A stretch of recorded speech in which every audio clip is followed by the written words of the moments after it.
Hey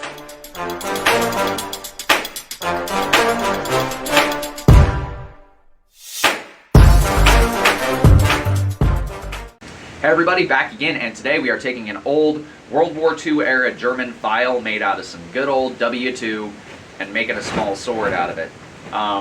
Most files, especially modern files, are case hardened trash. So when you make a blade out of a file, you need to know two things. Who made it, and how old is it? And those can be kind of hard to wager, but with companies like this one that went out of business at the end of the Second World War, you know when they stopped making them. Then you can look up what they were made of. All of the German files made by this manufacturer were W2, which is a water quenching steel, so we can quench it in the water bucket. We don't need to use the oil. And what this means for our purposes is we can make a blade out of it. W2 makes decent blades. It's a tool steel, not a high carbon blade steel, but it still works well enough for making blades if you heat treat it correctly. So let's get this in the fire, start working this out. This is going to end up being our tang. We're going to draw about this much of it out into the rest of the tang. Then we have all of this juicy round metal to work into our blade. Now I love working with old rasps because the teeth on here, a lot of guys will take these teeth and they will grind them off before they start forging. I'm going to leave them on. I'm going to forge them back down into the little depressions here that exist in the file to hopefully get some type of dragon scale patterning in this blade. So this should look pretty cool by the time we're done. First, we're just going to forge all these little teeth back down and in.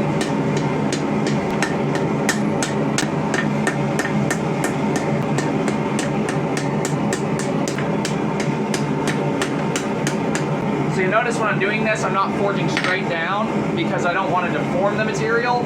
I'm either pushing or pulling those teeth in the direction that they're cut up because I want to push them back down into the groove, not flatten them out. Now that we've got all those teeth flattened back down to the surface, we can go ahead and start drawing out some stuff. So now we're going to forge these shoulders back in. And when you're doing this, just be careful that you don't accidentally fold the metal over and create a cold shut.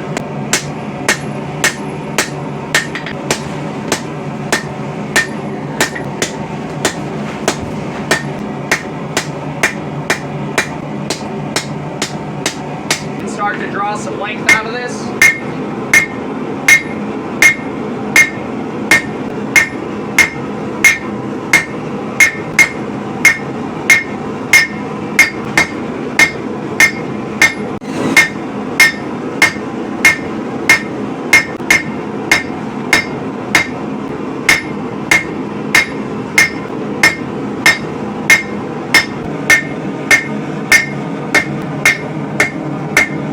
Notice right here that our spine is round. I'm going to take an angle grinder real quick and I'm going to grind that flat because we could forge that back down flat, but in doing so we would also mess up the roundness on this side, which we actually want to keep for those teeth and for the bevel. So we're going to just go ahead and grind this section flat on the spine and then come back to the forge and keep working on this beast.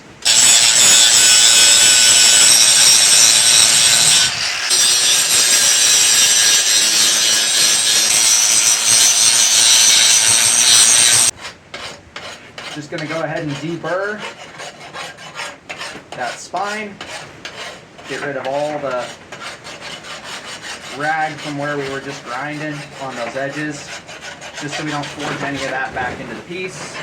Now I'm just going to cut in the tip.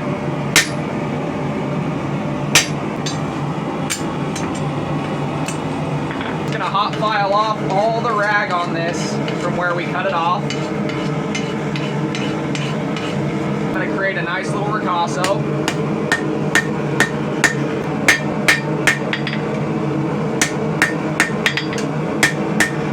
So now that we've got our ricasso and we've got our tang, we can start working on that bevel.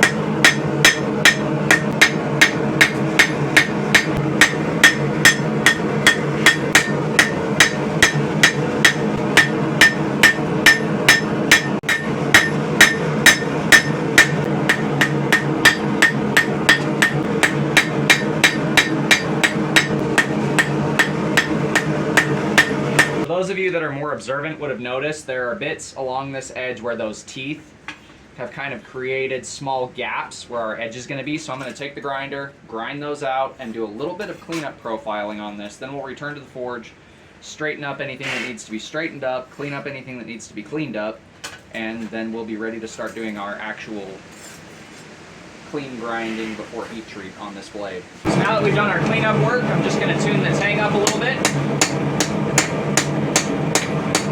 So we are back from our rough grinding, and we've got all the rough grinding done. You can see we've got our nice spear point going on there, where it's got that medial ridge onto that back point.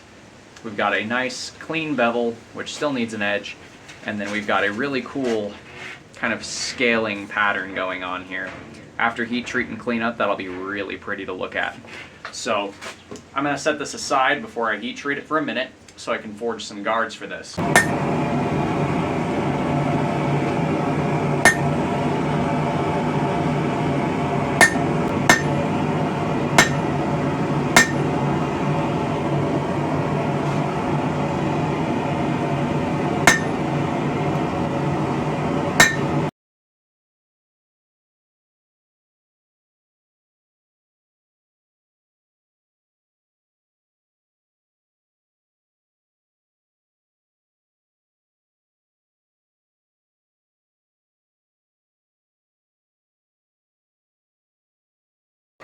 So here we have our finished sword, and as you can see, we've got that nice double-edged point.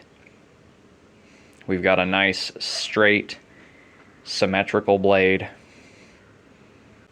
Our handle is a very simple little wrap with a nice swept guard design to make it nice and comfortable to hold. You can see we've got that really cool scaled pattern that runs the whole blade and all the way down into the guard. So all in all, quick and dirty, easy little rasp, short sword, dagger kind of critter. The blade profile on this is a flat grind with a slight Scandi grind on the bottom for the edge grind. Same thing up here. This is actually a convex grind, so it's a little harder and a little stronger. That way the main edge, the primary edge, is very good at cutting, and the secondary edge is very good at backwards cuts or kind of slamming into things. This is going to be quite a good thrusting sword, even though it's not a very pointy tip, and as you can see, we've got that nice crazy pattern running through that blade. But yeah, our blade is all finished up. It took about 4.5 hours to do the whole thing, from first hammer blow to final finish up on the wrap. But this little short sword's all finished up, and so is this video. If you guys like what you've seen, do me a favor, do that thing right there. And until next time, God bless, stay sharp out there. If you're looking for a custom sword, knife, axe, anything in between, check out the Etsy store. Link will be at the end of the video. And don't forget to subscribe so you don't miss out when I test this blade.